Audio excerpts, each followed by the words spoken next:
Is the ketogenic diet even healthy? Hey everybody, welcome back to my channel. I'm Serena Music and this is the Carnivore Revolution. So the ketogenic diet gets a bad rap, and rightfully so. Yes, I said it, rightfully so. Because the normal ketogenic diet that we hear people talking about all over the place these days is not a healthy, clean ketogenic diet. Now, the term keto diet actually comes from being in a ketogenic state or being in ketosis, and that is the process of which your body burns fat for fuel instead of burning carbohydrates. Now, when I say keto gets a bad rap, I mean, normally speaking, these days, if somebody says they're on a keto diet, they typically are not on a clean ketogenic diet. So what I mean by that is there are all these products all over the grocery store that say keto friendly, keto approved. I can assure you there is no governing body over the ketogenic diet that's out there certifying foods as keto or ketogenic or not. It's a lot different than when you see a stamp on something that says certified gluten-free. Now that's different because there is a governing body that tells people this is safe for somebody with celiac disease or somebody who can't have wheat or gluten to eat this, but there is no governing body like that over the ketogenic lifestyle. So when you see a product that says keto safe, keto approved, keto friendly, run in the other direction. Those foods are what gives the ketogenic diet today a bad rap and makes people talk bad about it, because a ketogenic diet, just like a gluten-free diet, can be filled with junk food. So gluten-free junk food is still junk food, and ketogenic junk food is still junk food. And in most cases, it's not actually ketogenic. It'll subtract the sugar, alcohols, and the fiber and all of those things to give you a net carb number. And honestly, in my opinion, that really means nothing. Now, there are people that are going to argue with this and say, I've done great on a ketogenic diet while eating all those processed foods that you're poo-pooing and saying we shouldn't eat. But the truth is that's not a healthy ketogenic diet. So if you want to be on a healthy ketogenic diet, you want to eat whole, minimally processed foods. And I say minimally processed because if I say unprocessed foods, people are going to get mad and say even a steak is processed. And that's true. So you want to eat minimally processed foods. You don't want to eat things out of a package. You want to eat lower carbohydrate fruits and vegetables. So you can eat some berries, like a handful of berries here and there. And then you can eat the lower carbohydrate vegetables like broccoli and cabbage and things like that. Do some research and you'll get a whole list of lower carbohydrate vegetables. Now, I don't eat any vegetables or fruits at all on my carnivore diet, but I just want to talk about the ketogenic diet for a few minutes because I feel like only catering to carnivore people kind of secludes a lot of people from viewing my videos, because a lot of people don't know what carnivore is and it just seems super extreme, and it is. Do I think everybody needs to be on a carnivore diet like I am? No. But I do think it's a perfect place for people to start to get your baseline so you can decide whether or not you can add some of those lower carb fruits and vegetables back in and see how they make you feel. So I recommend at least 30 days, but preferably 60 or 90 of a pretty strict carnivore diet. So just animal products along with, which includes some dairy. So you can have cheese, you can have heavy cream. Most people still include coffee, so I'm not going to tell you to give up your coffee. For most people, telling them they have to give up coffee is like, that's a no-go. Like they are not going to give up their coffee. And so keep your coffee in, just don't use sugar in it anymore. You can use heavy cream though. Eat lots of meat, any kind of meat from any kind of animal. You can have some dairy. You can definitely have butter. So bacon, sausage, steak, hamburgers, seafood. There's so many different, eat the carnivore rainbow. And then if you want to add some of those things in one at a time, like some vegetables and some fruits to see how they make you feel, after 60 or 90 days would be a really good time to do that. And so I wanted to talk about ketosis though in general, because I know a lot of people will say, well, being in ketosis all the time isn't healthy. There are a lot of doctors, homeopathic doctors, there are functional medicine doctors, there are a lot of doctors that recommend a keto lifestyle and being in ketosis as a lifestyle. And here's why I think that it's the way we're supposed to be, okay? The reason I think that is because when a baby is in the womb, when a baby is being created, it is in ketosis. As a baby grows up until birth, a baby is in ketosis. Once a baby is born, the baby is in ketosis. And as long as the baby is nursing or drinking its mother's milk, that baby stays in ketosis. So why would that process involve only ketosis if that wasn't our natural state? So again, I ask, how could it not be our natural state if that's the state that we're in as we are being created as a human being, as a person?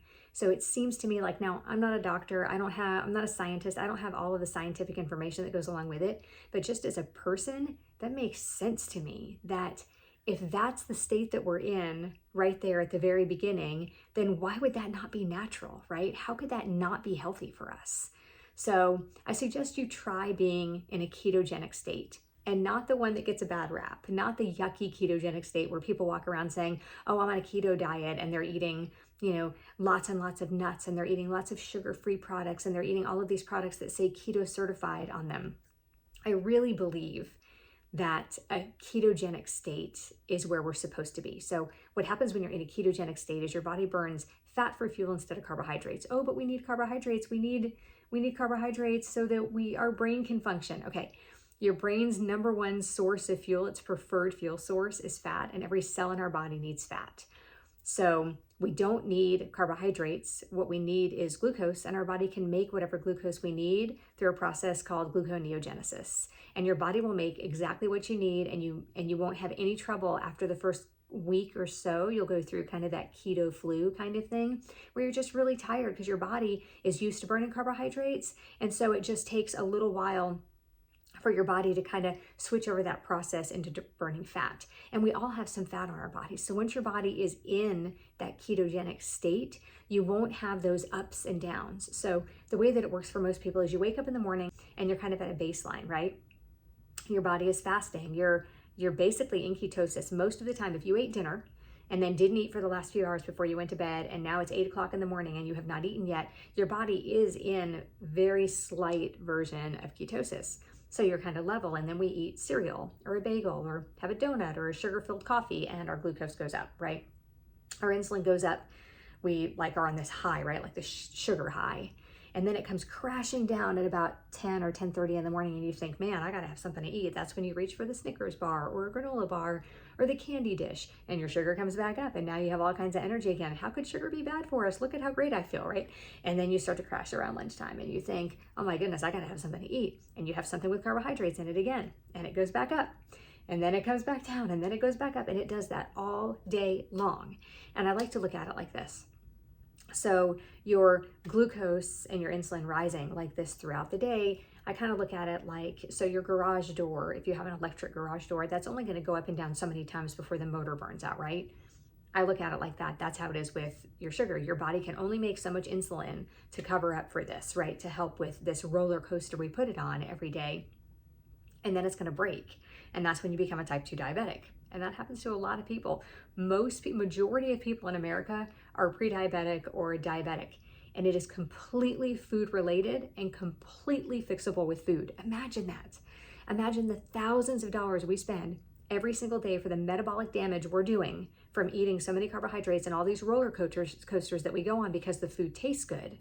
And if you don't think that you're addicted to it, you go ahead and you try to give it up. You don't think you're addicted? Okay, prove me wrong. Go off of it for 2 weeks or 30 days. Say, I'm not going to have any sugar or carbohydrates for 2 weeks or 30 days. And you'll see how quickly you cave. And then you think, well, I'm not addicted. I just wanted the donut. Or I'm not addicted. I just wanted the sugar in my coffee. And the truth is, everybody's addicted to sugar. It is a drug, and it does behave that way for most people. Okay, I've kind of lost my train of thought here because I got a little bit on a rampage there about glucose and stuff. So, okay, but I wanted to talk about the ketogenic diet and how healthy it can be and why I think it's natural. And I think I covered all of that. Yeah, I think that's it. So give it the carbohydrates and the sugar today and see how you feel. Go on a keto diet, but go on a healthy ketogenic diet. You don't have to even start with carnivore if you don't want to. But I really think that's a great baseline. So many of us are bothered by some of the fruits and vegetables that we eat and we just don't know it because we're always eating them. So if you give yourself that chance to go off of those things, get yourself into a really good state of ketosis, then you can start to add those things back in and see how you feel. And I know a lot of people that start to add things back in and then they say, you know what, this just doesn't feel great. And they pull them back out again. And so you don't know until you try. And I just wonder, what's wrong with you? What's wrong with you? How are you feeling? Are you in pain? Do you wake up in the morning and have to sit on the side of the bed for a couple of minutes to kind of catch your breath and wake up before you get out of bed? What kind of medications are you taking that maybe you wouldn't need if you weren't eating certain foods? Most of the diseases that we have are metabolic diseases, and they are caused by the food that we are eating. Even cancer is a metabolic disease. There are so many things. So what medications are you taking that maybe you wouldn't need to take? And maybe you think they're harmless, but one medication leads to another medication, leads to another medication. These pharmaceutical companies have been in business for 100 years and have not cured any diseases at all. They just keep the symptoms at bay for so many things. Now, am I saying that chemotherapy or radiation don't work for anybody? No, that's not what I'm saying. But what I'm saying is, wouldn't it be better if you never needed the chemotherapy or the radiation to begin with? Does taking insulin work for a type 2 diabetic? Yeah.